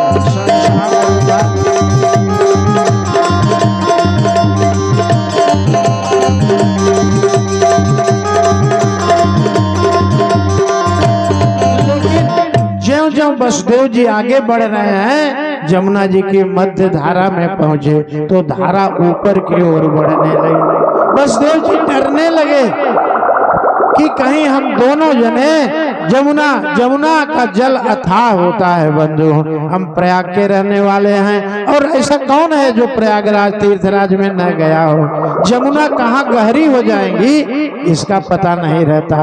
एक कदम आपका बालू पर है, हो सकता है आपका अगला कदम किसी दह में चला जाए, और ऐसे पलट गए और जो गया सो गया।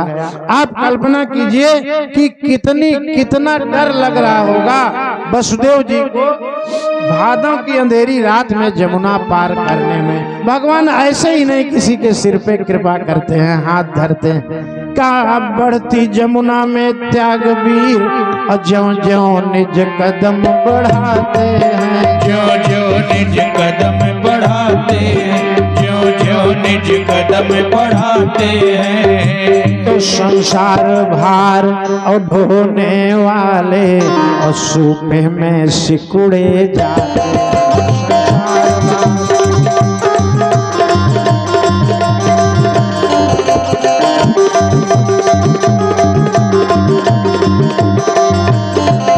अब देख बाढ़ वसुदेव का ओ हृदय गया अकुलाय, और तब लीलाधर ने दिया अपना पाँव बढ़ाए। अब जमुना की आशा पूर्ण हुई, जमुना जी ने चरण छू लिया वो धन्य हो गई। का जमुना की आशा पूर्ण हुई और नीची वह बहती धार हुई, और इस भांति भक्त की नैया भी जमुना जी के उस पार हुई। और जमुना जी के पार गए तो भगवान की माया शक्ति ने वहां क्या किया था। जब पहुंचे ये नंद के भवन में तो नंदम ब्रजम शौरिमपेत तत्र तान, देखा सब लोगों को और सब खर्राटे की नींद सो रहे हैं। गोपान प्रसुप्तान अनुलभ्य निद्रया, का ये देखो ये सब गाड़ी नींद में सो रहे हैं, चिंता न करो। बस सुतम जशोदा शयने निधाय तत्, जशोदा जी के बगल में जोग माया तुरंत पैदा हुई थी, उनको उठा लिया, इनको लिटा दिया। जशोदा जी की आंख नहीं खुली, भगवान की जोग माया में किसी को दिखाई नहीं पड़ता है। वो नहीं जानती थी कि पुत्र हुआ कि पुत्री, नहीं तो माताओं की आंख खुलती है तो पहली दृष्टि जाती है कि ये मेरा बेटा है कि बेटी है। लेकिन व्यास जी ने लिखा है कि जशोदा जी को इतना ही महसूस हुआ, भगवान इतना ही चाहते थे कि हमको प्रसव हुआ, हमको मतलब लाला हुआ कि लाली ये नहीं जान पाए। अब वो अर्ध निद्रा में सो रही है। तो सुतम जशोदा और शयने निधाय तत् अश्रुतामुपादाय पुनर्गृहानगा। अपनी काल कोठरी में चले आए। उसको व्यास जी बहुवचन में लिख रहे हैं गृहान। अच्छा, कोई अपने घर को छोटा समझता है? आप बताओ, चाहे कुटिया ही हो उसमें नींद आएगी? अब आप कहीं गए हैं बारात में, किसी फंक्शन पार्टी में, कहेंगे भैया घर जाएंगे वहीं आराम से सो। वो बोलेगा इसको आप अपना घर ही समझो, VIPs आराम से रहो, ये लो ये उतारो, ये लो, क्या नहीं है।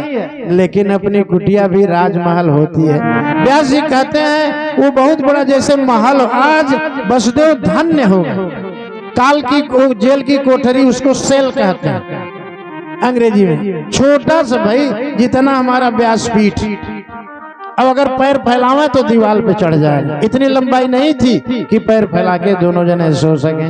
लेकिन गृहान, और व्याकरण का नियम भी है, गृह पुंस भूमने व विद्वान लोग बैठे हैं।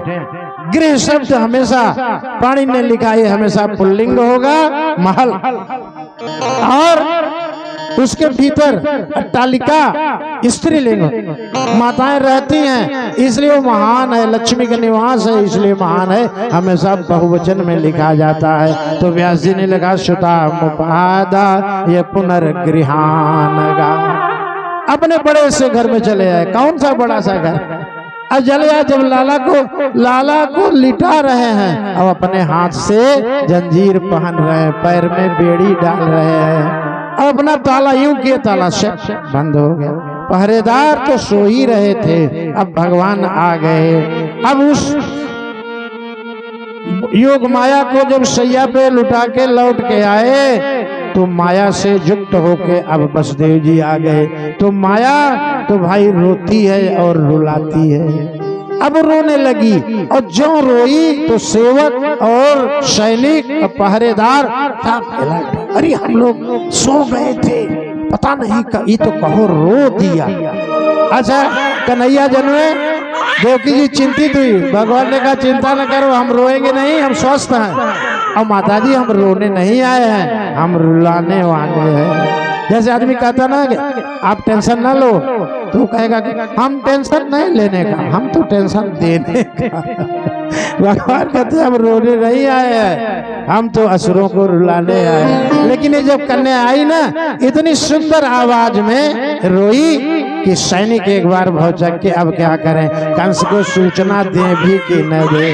बड़ी मधुर वाणी होती है बच्चे जब रोते हैं। माताएं बैठी हैं, कहा सुने सूत रुदन अपरम प्रिय बानी। संसार में क्या अमृत है? अरे का अमृत तुम्हारे घर में नहीं दिखाई पड़ता। कहें क्या? कहें अमृतम बाल भाषितम। कोई बच्चा पिता बाबा बाहर से आया, अपनी तोतली भाषा, वो हमको क्या लाए हैं आप? और घुटनों के नीचे लिपट जाए, वही अमृत है। अमृतम राज सम्मानम अमृतम घृत भोजनम और अमृतम बाल भाषितम। अमृतम शिशिरे बहनी। खूब शीत लग रहा हो, आग सेवन करो, लगता है आग नहीं है, अमृत है। वैसे वो बच्चे की भाषा माया की है, इसलिए और सुनते ही सैनिक उठे और उठ करके चले गए। और चले गए तो कंस को जब सूचना दिया तो वो भी सो रहा था। भगवान ने जब सबको सुलाया तो कंस को भी सुला दिया। अब सोता हुआ कंस उठा और अचानक दरवाजे पर आया तो चक्कर लगा गिर गया। कभी आदमी को झटके में नहीं उठना चाहिए, और झटके में उठे और गिरे तो फिर संभल नहीं पाएंगे। अनुभव करके आप देख सकते हैं। उठिए, पालथी मार के बैठ जाइए, भगवान का नाम लीजिए, धीरे से धरती माता को प्रणाम करने के बाद चरण रखिए। हमारे शास्त्र में सबका विधान है, उठना बैठना बोलना चलना, यही सब तो बताया गया। धक्का खाता हुआ आया, मानो व्यास जी कह रहे हैं कि अब ये मारने जा रहा है। मारने नहीं जा रहा है, अपने मृत्यु का विधान बनाने जा रहा है। पहुंच गया तो कहा संकेत किया, इधर लाओ।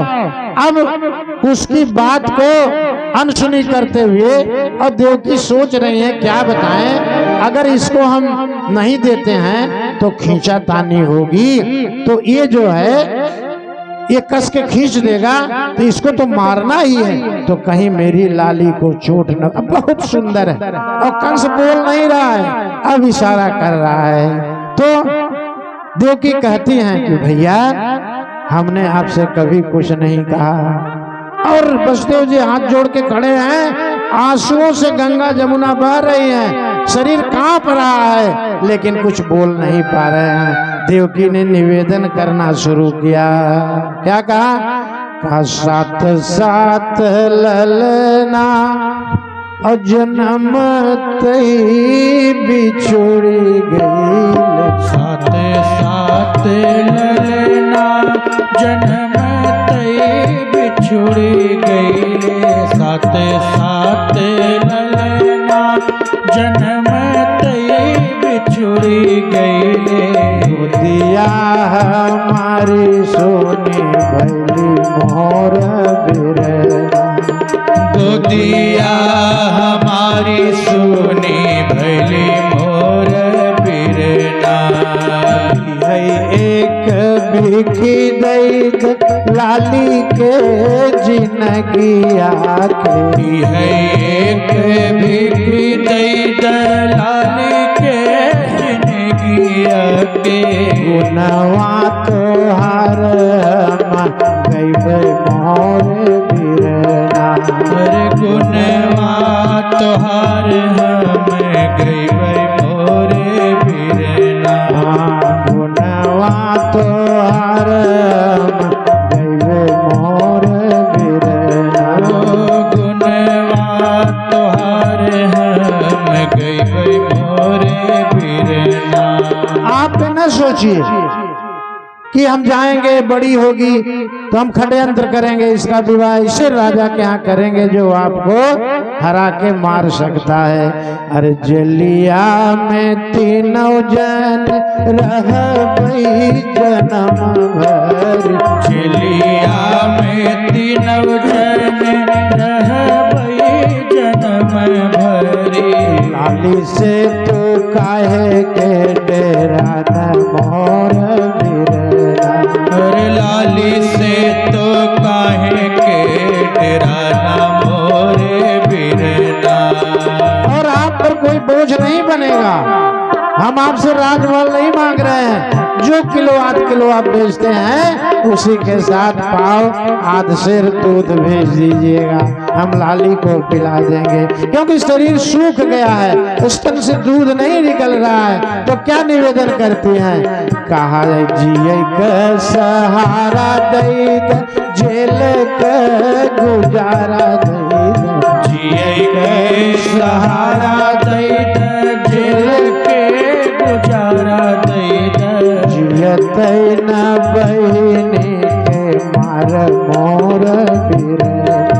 अरे जियत न बहिनी के मारा मोरे बिरना। ये मर जाएगी तो हम लोग भी मर जाएंगे।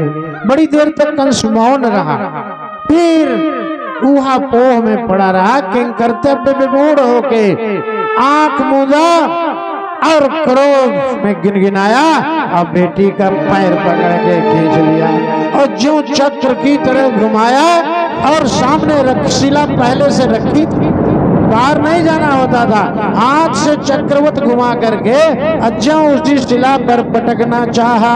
अब वो देव माया थी, माया चंचल होती है, किसी के पकड़ में नहीं आ सकती।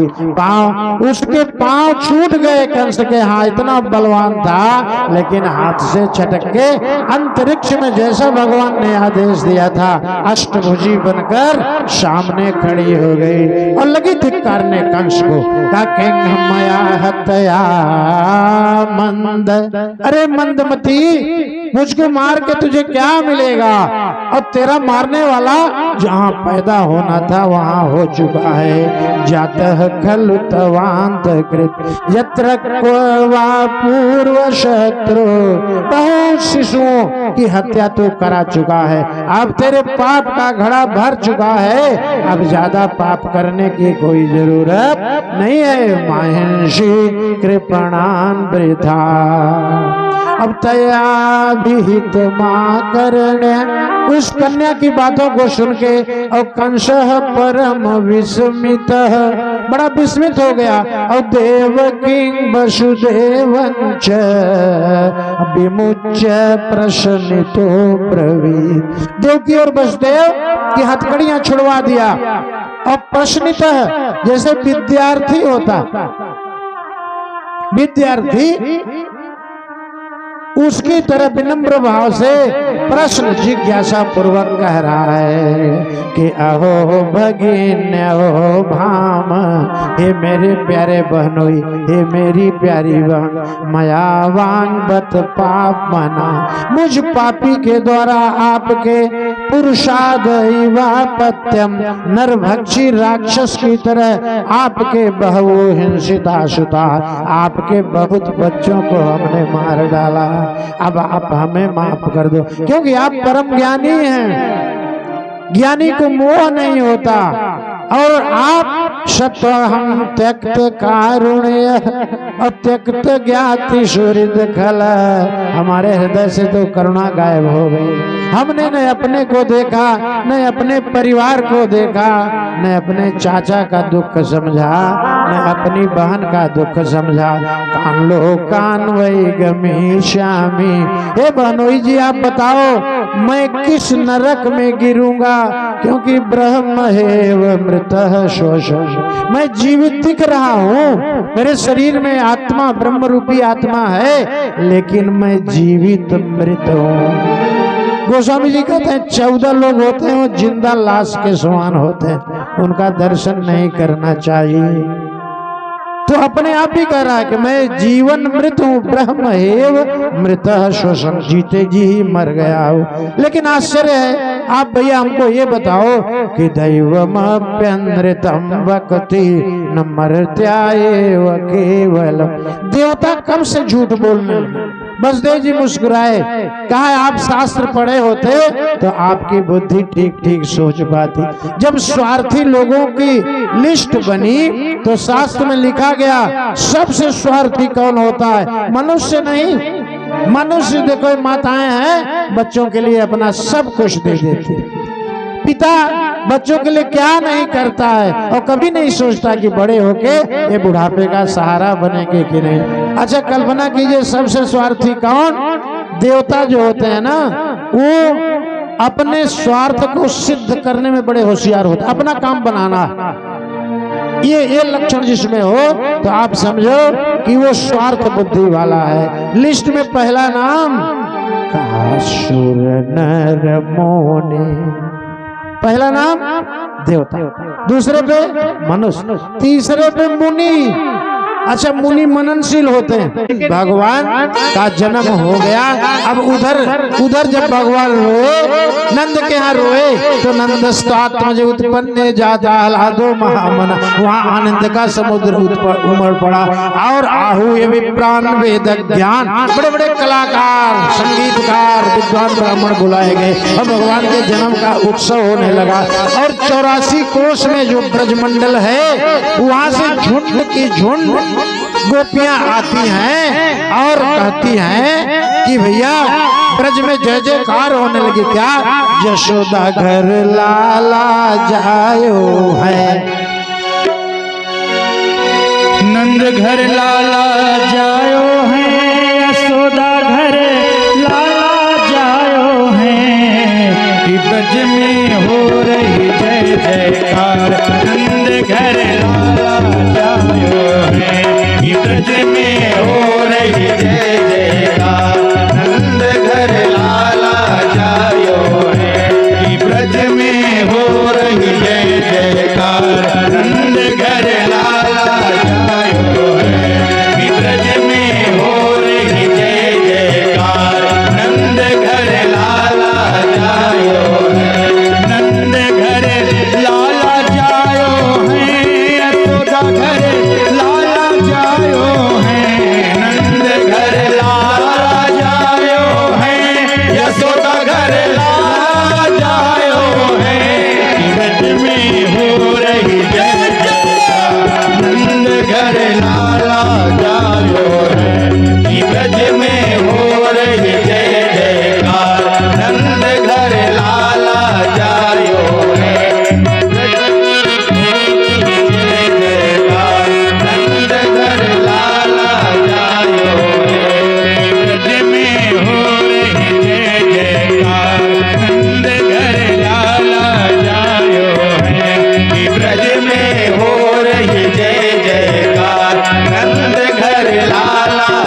हिल मिल गावे, बाल बाल सब हिल मिल गावे, बाल बाल सब हिल मिल गावे, बाल बाल सब हिल मिल गावे।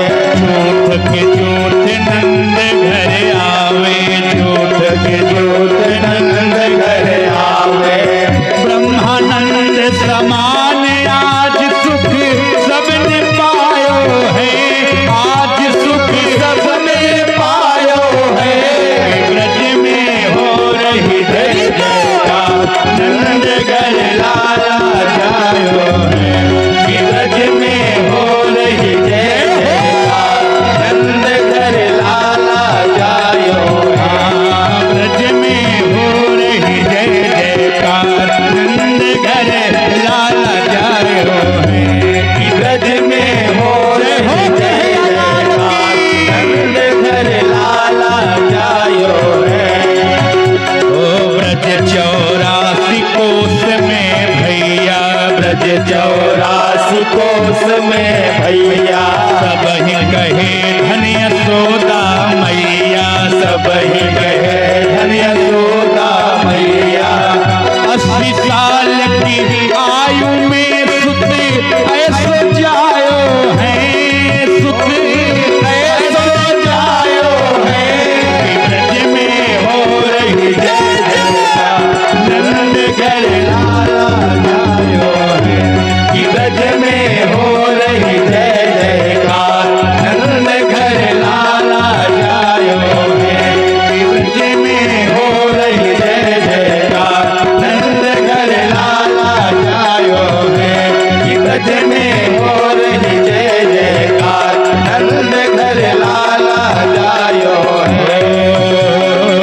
ब्रह्मा शिव सनकादिक आए, ब्रह्मा शिव सनकादिक आए, सिद्ध मुनि सब देव सिधाए, सिद्ध मुनि सब देव सिधाए। हर गौलन को रूप सब ही मिल मंगल गायो री, सब ही मिल मंगल गायो री, ब्रज में हो रही जय जयकार, नंद घर लाला जायो है। ब्रज में हो रही जय जयकार, नंद घर लाला जायो है। ब्रज में हो रही जय जयकार, नंद घर लाला जायो है। ब्रज में हो रही जय जयकार, नंद घर लाला जायो है। ओ नंद यशोदा भाग्य बढ़ाई, नंद यशोदा भाग्य बढ़ाई, सब ही देने लगे बधाई, सब ही देने लगे बधाई, सब ही देने लगे बधाई, सब ही देने लगे बधाई। शारद शेष कहीं नहीं गाई, शारद शेष कहीं नहीं गाई, ऐसो अद्भुत सुख को काहूँ और न जायो है, काहूँ और न जायो है। ब्रज में हो रही जय जयकार, नंद घर लाला जायो है। ब्रज में हो रही जय जयकार, नंद घर लाला जायो है। ब्रज में हो रही जय जयकार, नंद घर लाला जायो है। ब्रज में हो रही जय जयकार, नंद घर लाला जायो है। लाला जायो है, यशोदा घर लाला जायो है, लाला जायो है, यशोदा घर लाला जायो है। ब्रज में हो रही जय जयकार, नंद घर लाला जायो है। ब्रज में हो रही जय जयकार, नंद घर लाला जायो है। ब्रज में हो रही जय जयकार, नंद घर लाला जायो है। ब्रज में हो रही जय जयकार, नंद घर लाला जायो है। हर देवकी के भाग उजियार भैले, जय हो। ब्रह्मा जी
मथुरा में जन्मे कन्हैया की बड़ा नीक लागे लहो।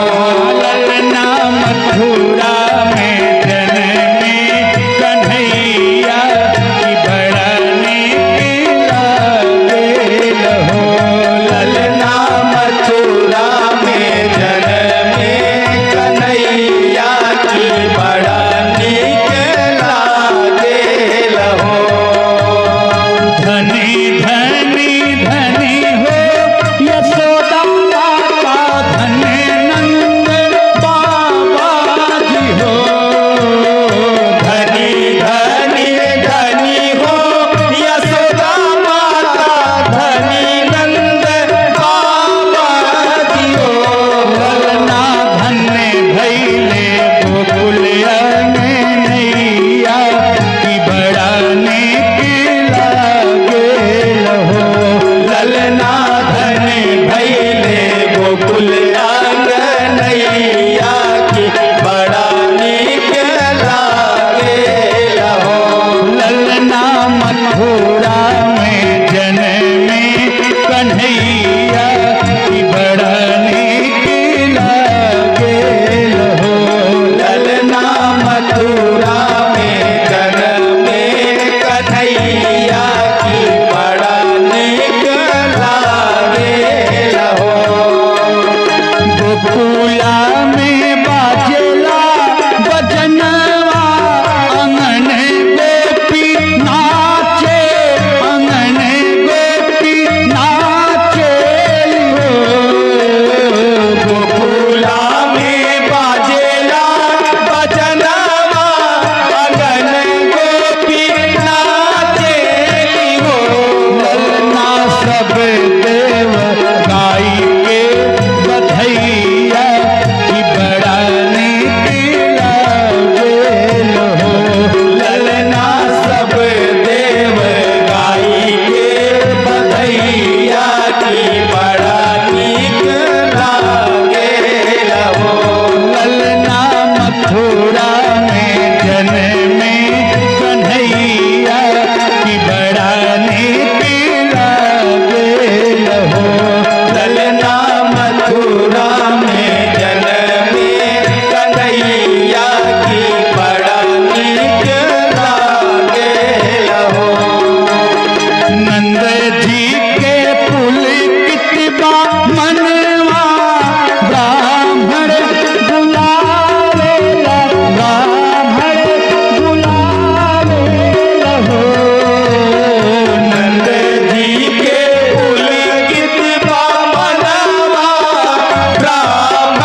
चमत्कार सा हुआ है लोगो, चमत्कार सा हुआ है लोगो, चमत्कार सा हुआ है लोगो, चमत्कार सा हुआ है लोगो, चमत्कार सा हुआ है लोगो, चमत्कार सा हुआ है लोगो।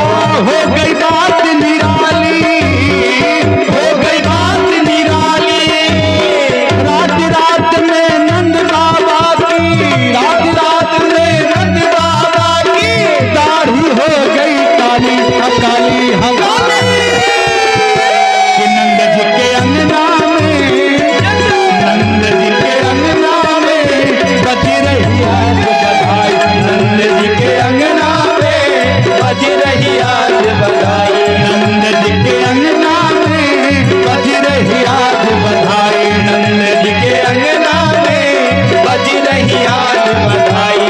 और 60 साल के बूढ़े देखो, 60 साल के बूढ़े देखो, 60 साल के बूढ़े देखो, 60 साल के बूढ़े देखो, हो गया आज जवान, हो गया आज जवान, नाच कूदे धूम मचावे, नाच कूदे धूम मचावे, गाए मीठी ताने हटाने हटाने, कि नंद जी के अंगना में, नंद जी के अंगना में बज रही आज बधाई, नंद जी के अंगना में बज रही आज बधाई, नंद जी के अंगना में बज रही आज बधाई, नंद जी के अंगना में बज रही आज बधाई। ॐ इदगं हविः प्रजननं मे अस्तु दशभिर्गं सर्वगणगं स्वस्ताये आत्मशनि प्रजाशनि पशुशनि लोकशन्यभयशन् अग्निः प्रजां बहुलां मे करोत वन्नं पयोरेतो वसमासु दत्त। आरती बाल कृष्ण की जय, आरती बाल कृष्ण की जय, अपनो जन्म सुफल कर लीजिए, अपनो जन्म सुफल कर लीजिए।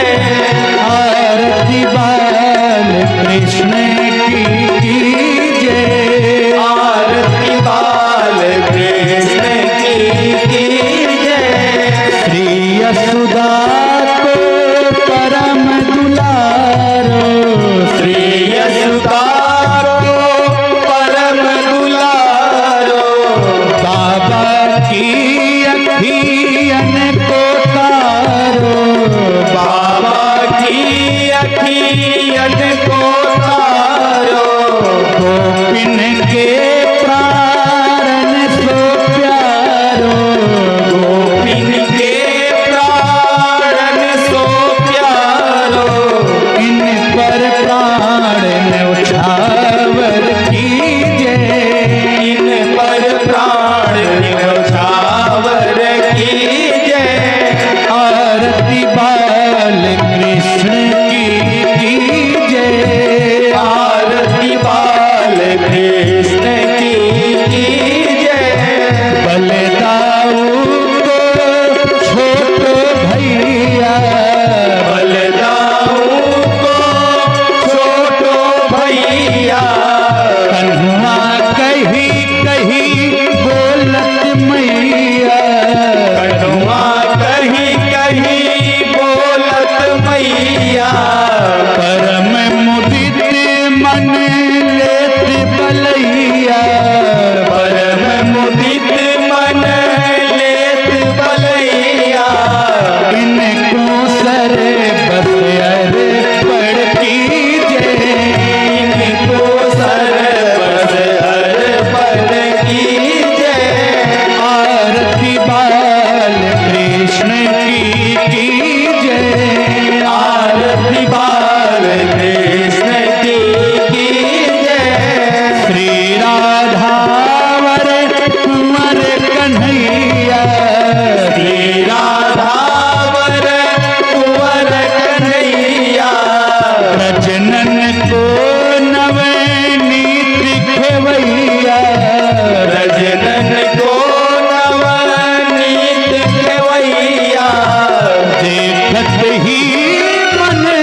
छवि नैनन में भर लीजिए, यह छवि नैनन में भर लीजिए।